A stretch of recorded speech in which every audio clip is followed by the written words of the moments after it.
Woods reaction. Wurtz reaction alkanes के preparation में हम पढ़ते हैं। वुड्स रिएक्शन में जो सबस्ट्रेट होता है, मतलब कार्बन कंटेनिंग कंपाउंड, वो होता है एल्काइल हैलाइड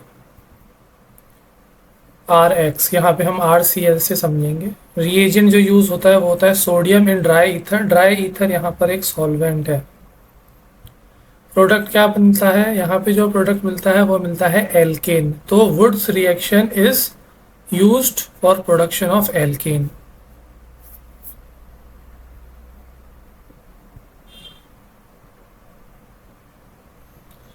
अब ये जो रिएक्शन हो रहा है इसको विजुअलाइज कैसे किया जाए, तो आर एक्स, यहाँ पे आर सी एल से समझेंगे। आर एक्स के दो मॉलिक्यूल्स हैं। अब इसमें हमें सी और एक्स का बॉन्ड, मतलब कार्बन और हेलाइड के बॉन्ड को ब्रेक करना है, और उस बॉन्ड को ब्रेक करने में हमारी हेल्प करेगा सोडियम मेटल। ठीक है, सोडियम को लेते हैं ड्राई ईथर में। तो अब इसमें एनिमेशन में हमें साफ दिखेगा कैसे ये हटेगा, कैसे ये सोडियम सी एल को लेके जाएगा। तो 2 मोल हम लेते हैं सोडियम मेटल और 2 मोल लेते हैं हम एल्काइल हैलाइड। तो हमारे पास बन जाता है आर आर। ये देखिए सिमेट्रिकल एल्केन है। आर एक्स से शुरू करते हैं और आर आर पे एंड करते हैं, इसलिए 2 मोल लेते हैं। अब इम्पॉर्टेंट पॉइंट्स डिस्कस करेंगे वुड्स रिएक्शन के।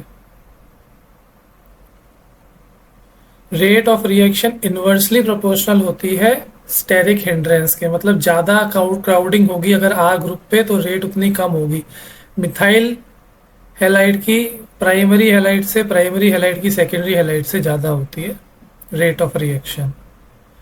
मिक्स्ड एल्काइल हैलाइड्स हम अवॉइड करते हैं वुड्स रिएक्शन में, क्योंकि मिक्स एल्काइल हैलाइड रहते हैं तो प्रोडक्ट्स भी बहुत सारा वेरिड मिक्सचर बनता है जिसको सेपरेट आउट करना मुश्किल होता है। जैसा कि हम वीडियो स्लाइड में देख सकते हैं कि भाई अगर हम मिथाइल हैलाइड और इथाइल हैलाइड लेते हैं तो मिक्सचर ऑफ प्रोडक्ट्स बनते हैं। अगर ये temperature Wurtz reaction high temperature पे कैरी आउट किया जाता है तो एल्कीन बनने की भी पॉसिबिलिटी रहती है। अगर हम ऐसा एल्काइल हैलाइड दे दें जो विसिनल डाई हैलाइड है, डाई हैलाइड मतलब 2 हैलाइड ग्रुप है, तो उसमें भी एल्कीन बनने की पॉसिबिलिटी रहती है। रिएक्टिविटी ऑर्डर, अगर एल्काइल ग्रुप सेम है और हैलाइड अलग अलग है तो रिएक्टिविटी ऑर्डर इस प्रकार होगा। अगर डाई हैलाइड्स है और वो 1 3 1 4 1 5 इस टाइप की पोजीशंस में है, जैसे कि इस एग्जांपल में 1 5 पोजीशन में है, तो एक रिंग फॉर्म बन जाएगी। रिंग फॉर्मेशन होता है, यहाँ पे एक साइक्लिक एल्केन बनता है। जैसे इसमें 5 कार्बन थे और फर्स्ट ऑफिस पे सीएल था, तो एक साइक्लोपेंटेन बन जाएगा वुड्स रिएक्शन में, जिसका रिएजेंट है सोडियम इन ड्राई ईथर। अच्छा, कभी कभी इंट्रामोलिकुलर वुड्स रिएक्शन भी हो जाता है। जैसे ऑलरेडी एक एग्जिस्टिंग रिंग है और उसके डाई हैलाइड प्रेजेंट है उसमें, तो उसमें रिंग का क्लोजर हो जाता है। ये कैसे होता है आप देखिए, दोनों बॉन्ड टूटेंगे कार्बन और क्लोरीन के, रेडिकल्स डेवलप होंगे और वो रेडिकल्स बॉन्ड बना लेंगे, तो ये रिंग का क्लोजर हो गया। फीचर्स ऑफ वुड्स रिएक्शन जो आपको हमेशा पता होने चाहिए। ये एक कपलिंग रिएक्शन है। कपलिंग कैसे, हम आर एक्स से चालू करते हैं और आर आर फाइनल प्रोडक्ट है। Even number of carbon atoms वाला एल्केन बनता है, इसलिए इसको कपलिंग रिएक्शन कहा जाता है। सोडियम इन ड्राई ईथर, और हमेशा ड्राई ईथर ही लेंगे। अगर हमने सोडियम को वाटर के साथ लिया तो वो रिएक्ट करके NaOH बन जाता है।